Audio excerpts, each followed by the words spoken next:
I'm Brian Scordato, and this is the Idea to Startup podcast brought to you by Tacklebox. We accelerate ideas into real companies through the Tacklebox membership, and we think through startup strategy every Wednesday on the Idea to Startup podcast. You're here because you're thinking about an idea, or you're ready to launch something, or you already launched something and you're running full steam ahead. We're here to help with the counterintuitive stuff. On to it. Hey, today we've got one of my favorite episodes of all time. And gauging by a bunch of conversations I've had with founders recently, it's an episode people maybe need to hear right now. It's a kick in the ass, a reminder that humans are meant to do hard things, and tactics to help you do them. This episode's been shared a bunch, and people have reached out about it, and despite how weird it is to listen to myself talk, it's actually one I revisit a fair amount. We'll talk Al Pacino problems, your terrible instincts, floors versus ceilings, luck surface area, happiness, and the joy of doing hard, uncomfortable things. We're back next week with a new episode on your first customer. Enjoy. Today, we're going to help you do things you don't want to do when you really don't want to do them. This is a core behavior of great entrepreneurs for two huge reasons. First, none of us have done any of this before. 95% of the things you'll be doing to start a startup are going to be new. It's almost like if someone said, hey, you're going to host a barbecue next weekend for 350 people. And you said, there's got to be some mistake. I'm an accountant. And they said, hey, I'm just following orders, and walked away. And then you had to find a venue and learn how to cook in bulk and rent a smoker and send out invitations and figure out tables and chairs and parking. Except in that scenario, you've got plenty of information. Your startup scenario has way more ambiguity. Here is an example. Maybe you decide that a good way to test demand and build some early awareness is to create a landing page and share it on a Slack channel where you know your customers hang out. Great. This could be a good strategy, but you've never created a landing page before. So you need to decide on Wix or Squarespace and figure out what to put in your header and whether you put a price on there, and should you have a blog, and do you make up testimonials, and do you need to have a business incorporated to do any of this? Should you pretend the business is running, or should you say you've got a wait list? And if you do get something up on Slack, now what? If you get one sign up, is that good? Bad? Does it mean the company's going to fail? What if you get 10? What if you get 0? Should you stop? Everything is new. And that is a problem because new is uncomfortable, and our core human drive is to avoid things that make us uncomfortable. Literally, that impacts every decision you make. Which option is least likely to cause discomfort? So, entrepreneurs succeed when they do things their instincts are begging and pleading them not to do. This is a Herculean task. At its core, a startup is a collection of new, uncomfortable behaviors you'll have to adopt and excel at, all while your inner voice is anxiously poking you and saying, hey, this seems risky. Why don't we just go home and watch a couple of episodes of Monk instead? The second reason doing things when you don't want to do them is a core successful entrepreneurial trait is because lots of things that could provide a ton of value but you don't want to do won't be urgent. So you won't do them. Lots of entrepreneurs live by the Eisenhower box as a productivity tool and decision maker. If you're not familiar, it's a simple 4-box matrix with urgency on one axis and importance on the other. The point is to only do things that land in the 2 quadrants on the right, the things that are important and urgent, and the things that are important but not urgent. The problem with this for entrepreneurs is they never end up getting to things that are important and not urgent because there are always plenty of things that are important and urgent, either relating to your startup or your day job or your personal life. And the non-urgent stuff is proactive, not reactive, which makes it more uncomfortable. Urgent tasks tend to be reactive and easier, and you can explain them away as your best use of time. I call this the Al Pacino problem because most people only have time for the 6 inches in front of their face. I'm not going to do his voice from any given Sunday, but just know that I do have a great impression in my back pocket. Maybe later. Anyway, this is useful to know when you're choosing a customer to build for. Your customer will only pay attention to stuff that's immediate and urgent and solves a clear, obvious, painful problem. Stuff 6 inches in front of their face. Or what I, from this moment on, will call Al Pacino problems. Hooah. But it's something we need to design for and overcome as we work on our startup, because to be different, we need to spend time on the stuff that isn't right in front of our face, the important but not urgent stuff. This is usually the work that compounds, the stuff that doesn't have much impact in 6 days, but might fundamentally change our business in 6 months. The stuff with long feedback loops and no guarantees of success. The stuff other entrepreneurs avoid. Most founders make decisions based on the floor, doing things that minimize the worst possible scenario. Startups work when founders aim to maximize the ceiling, what can happen in the best case scenario. But lots of those opportunities aren't urgent. One of my favorite examples of important but not urgent and wildly uncomfortable tasks is creating content. I'm not just talking about content that you can outsource to ChatGPT to improve your SEO. That's all well and good, and if you want to put up a token blog that no one reads for that reason, go for it. I'm talking about content that could become a pillar for your business, or maybe the business itself. Content that can live in 3 places on your all important funnel. Content that helps people discover you, content that converts customers, and content that gets shared to help you grow organically. Your first instinct is probably to lean away. You don't want to make content because everyone's got a blog or a podcast, right? No, basically no one does. You probably don't have a single friend with a consistent podcast or a blog. Your instincts are simply pushing you away from the idea because it's extremely uncomfortable and it's so easy to view the floor, the downside, and so hard to see the upside because it's unlikely and so far away.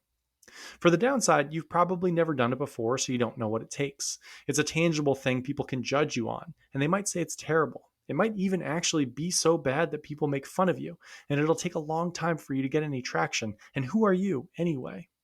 These are all emotional and make believe. But the upside could be massive and very real. From a customer perspective, it'll help you focus and think clearly and make choices. The key with content is picturing it as a tool to solve a specific painful problem, the dam in the river that will help your customer navigate to build trust. This framing forces you to think of a specific problem in a specific moment for a specific customer and to solve it persuasively in 700 words or a 4-minute video. It forces you to think up a compelling title that ideally describes the place you're going to get your customer to after they finish the content. It forces you to find your customer and drop this piece of content in their lap. Second, from a product perspective, a good piece of content acts as a lead magnet on your website to get emails, as a trust builder in a cold email sequence, and as something for your customers to share with each other so you grow organically.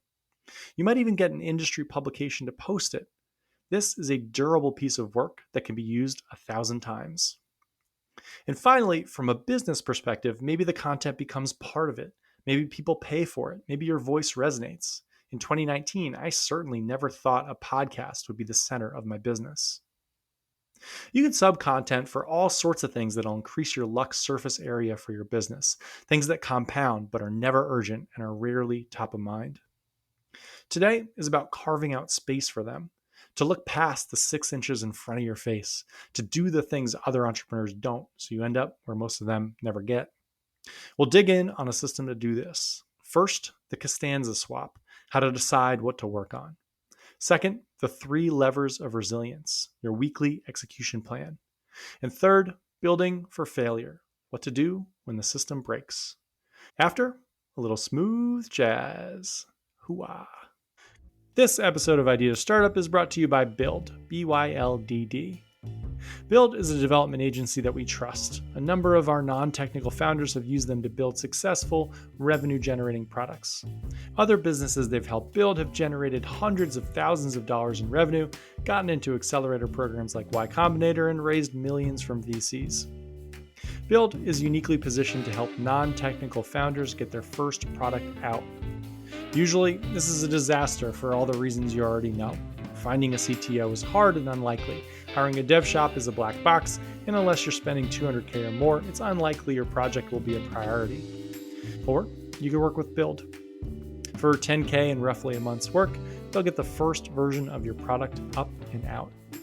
Reach out to Build at byld.com, ask for Ayush, and say you came from Idea to Startup. In a month, you could have a revenue-generating product. Back to it. The Costanza Swap. Most of your instincts around startups are going to be dead wrong. That is why I call this part of the system the Costanza Swap. There's an episode of Seinfeld where George realizes that everything he's done in his life has been wrong, and he decides to do the complete opposite of every instinct he has. The scene ends with him walking up to a woman to try and pick her up with the line, quote, "My name is George, I'm unemployed, and I live with my parents." And it works. This isn't the worst way to think about how you should work on your startup idea. Whatever your instincts are pushing you away from is probably the thing you should lean into, because if it pushes you away, it'll push everyone else pursuing this idea away too. So, to stick with the content example, if you were immediately thrown off by content, maybe spend a few minutes reframing. If I were to be successful with content, what might it look like? If I had to write 2 posts a week, what would they be about? If I had to send one piece of content that solved a specific problem for my customer today, what would it be? If you immediately push back on customer interviews, that's probably what you should be spending your time on. Your subconscious usually knows where you're weak and protects you from uncovering it. The things with the most upside are the things other people don't do, but our instincts will always push us away from those, back towards the herd. The second part of the Costanza Swap is the swap part. If you got excited about the content piece during the last minute and decided that you're going to start a weekly newsletter, great. But remember, we're all goldfish. We've already grown to the size of our bowl, and you've got no time for anything new. So, the first step of working on the uncomfortable stuff is deciding what you currently do that you're going to stop doing. The Marie Kondo one out, one in policy. A newsletter might take you 2 hours a week, so you have to find something you always do that takes 2 hours that you're going to stop. A good way to do this is to either look at your calendar from last week and pick the 2 least impactful hours of your week, or to track everything you do for the next week and figure out the tasks that drained your energy and weren't a differentiator for your business and get rid of those. Figure out how to outsource or build a system to take the things you're dropping off your plate if they're necessary, or drop them altogether if they aren't. To summarize, step 1. First, your George Costanza and your instincts are probably keeping you from a unique, differentiated business. Consider the opposite and try it out. Chicken salad on rye, untoasted, and a cup of tea. Second, you're a goldfish and you've got no room for anything new. To work on something in a sustainable way, you've got to drop something you always do first. On to part 2. The 3 levers of resilience, your execution plan. The last thing you want to do is rely on willpower for the important but not urgent stuff, especially when that stuff is uncomfortable. We've got to create a system with inertia to make it easier to do this stuff than to not do it. About a year ago, a chronic back and head injury cleared up enough that I could start going to the gym again. After a few weeks of relying on my willpower to make that happen, I realized I needed a forcing function, and I got a trainer. Starting with once a week and building to my current schedule of 3 times a week, I go down to my basement and hop on Zoom and do Turkish get-ups and side planks and a bunch of other exercises contrived in the depths of hell, and I feel great. About 65% of the time, I'm absolutely dreading it, even as I walk down those stairs. But 10 minutes in, I'm happy. Every time. Never once have I finished and regretted it. I've missed maybe 2 workouts the past year when I had COVID and probably one here or there for a holiday, but overall, it's been life-changing. The results have been fantastic, and that anchor activity has a waterfall effect on the rest of my week. The same sort of leverage can be applied for the uncomfortable stuff you don't want to do. It's got 3 parts: scheduling, committing, and dissecting. We'll start with scheduling. It is exactly what it sounds like. You need a time dedicated to do the thing or it won't happen. As a rule of thumb, anything that'll take some willpower should be done first thing in the morning, or it'll get elbowed out by more, quote, urgent stuff later in the day. There is one rule for scheduling. If you schedule 6 to 6:45 on Wednesday morning to work on the uncomfortable thing, you have to sit down at your laptop at 6 and you can't get up until 6:45. And during that time, you don't have to work on the thing you said you'd work on, but you cannot work on anything else. No emails, no internet, not even meditation. You either sit there quietly staring at the wall or you work on the thing you said you were going to work on.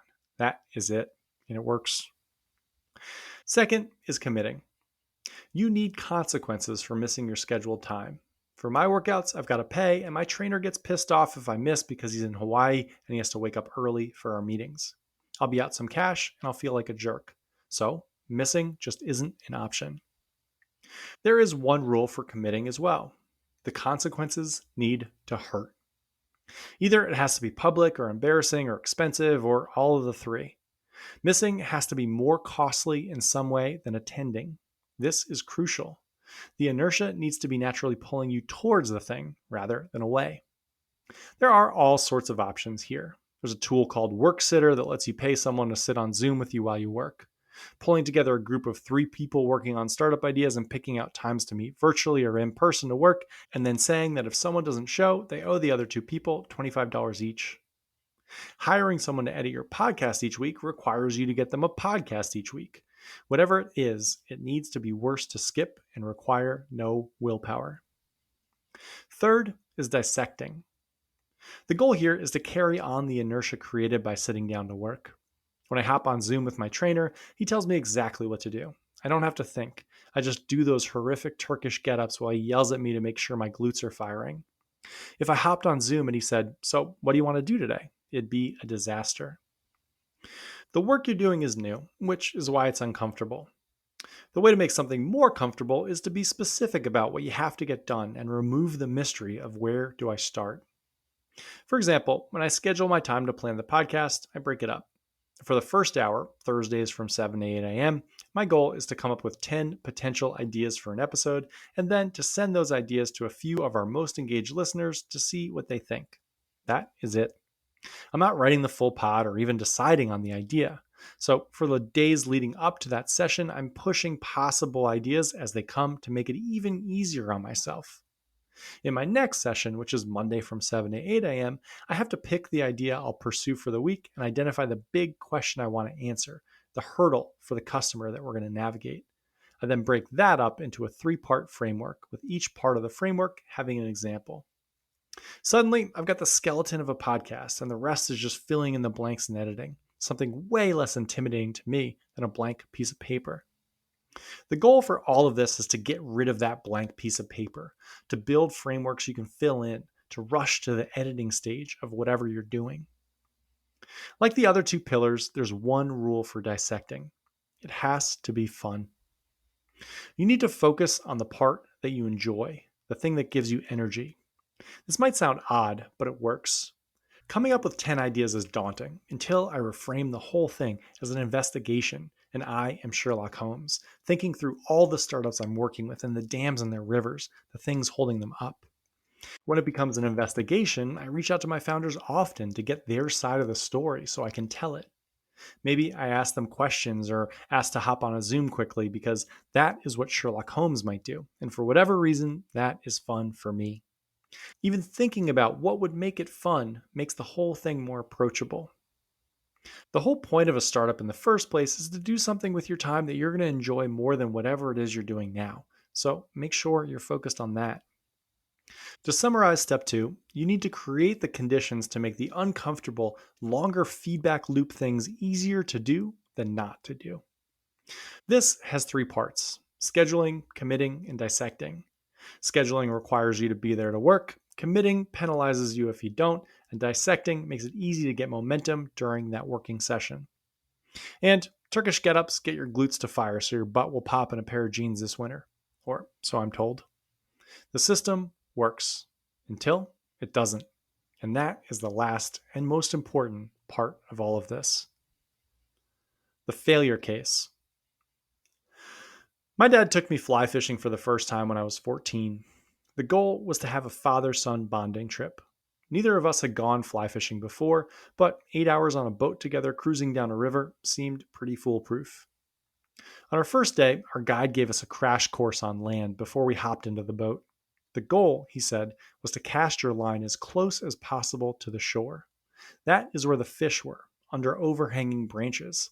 This protected them from any eagles that might be cruising by, looking for lunch. Great. We started down the river and I tried to cast my line right up against the bank, but it's hard. It's windy and the boat is moving, and my second or third cast landed in the bush and hooked a branch. We had to cut my line to get it back, and our guide had to pull over and spend 10 minutes re-rigging. A few minutes after that, I cast into the bushes again, and again we had to cut my line, pull the boat to shore, and re-rig. Maybe 15 minutes later, it happened again. I was mortified, and I decided that I was done trying to cast to the shore. I'd cast a safe distance away from the boat, making sure that I didn't inconvenience this poor guy again, at least for an hour or so. Within 5 minutes, he realized what I was doing, and he stopped the boat. "The fish are underneath the fucking bushes," he said, "not in the gosh dang middle of the river. Now cast your line into the bushes." I looked at him, stunned. "Go on, fling your line way into the bushes." I did, and the line and hook got tangled in an overhanging tree. He grabbed my line, pulled out his pocket knife, and cut it with a big smile. "Now, let me get you set up with some new flies. Re-rigging your line is as much a part of fishing as catching fish is," he said. "You cannot expect to just perfectly cast your line against the bank and never overshoot it. Retying flies is part of it." I've worked with startups for about 10 years now, and I think the biggest reason most founders end up stopping working on their idea is that they don't realize that getting your line tangled in the bushes is part of it. That lots of times when you try something, it isn't going to work, and that is part of it. It's not an outlier, so you can't build your system to pretend it isn't going to happen. You might do all the stuff we talked about and get a landing page built and get it in front of 250 of your best customers, and no one clicks on it. This can be a momentum crusher. Or you can think about it as tossing your line into the bushes, and it's time to regroup and try again, because getting your line tangled is part of it. Something not working is an opportunity. It's a feature, not a bug. Because every time you do something uncomfortable, like run some new tests or run a new set of interviews with a different customer because the first one didn't work, pushes you further down the path on your own. It gets you further away from what anyone else will do. That is a good thing. Each time you re-rig, you're giving yourself a better chance to catch a fish on the next cast than anyone else. I've got a friend who's got a 4-year-old and a 6-year-old, and every single time it rains, he takes them outside to play. They have a system, a place for their boots and jackets and hat. They have an area of their house with towels and hanging racks for after. They have games they play in the rain. Most involve sliding down muddy hills. Rain is part of it too, he says. It's not a bad thing if you have a system for it. Create a system to pick yourself up when you get knocked down. Don't leave it to willpower. Happiness. I alluded to this a bit earlier, but the point of all of this is happiness. You're working on an idea because you think it'll make you happier than doing something else will. If that's not the reason, I'd reevaluate. But people tend to misunderstand what'll actually make them happy. Happiness is about becoming who you want to be. And if you're listening to this podcast, that's probably someone who does hard things, who helps people solve hard problems, who makes a dent. You won't get there with the comfortable stuff, and you won't do the uncomfortable stuff consistently through sheer willpower. You need a system to do the hard things that'll end up making you happy. And doing the uncomfortable stuff over and over will make you the type of person who can do uncomfortable stuff over and over, even when they don't feel like it. And those are the people who build things that matter. Hooah. This was the Idea to Startup podcast brought to you by Tacklebox. If you got a startup idea and a full-time job, head to gettacklebox.com and apply. We'll get back to you in 72 hours and we can be working on your idea together by the weekend. Have a great week.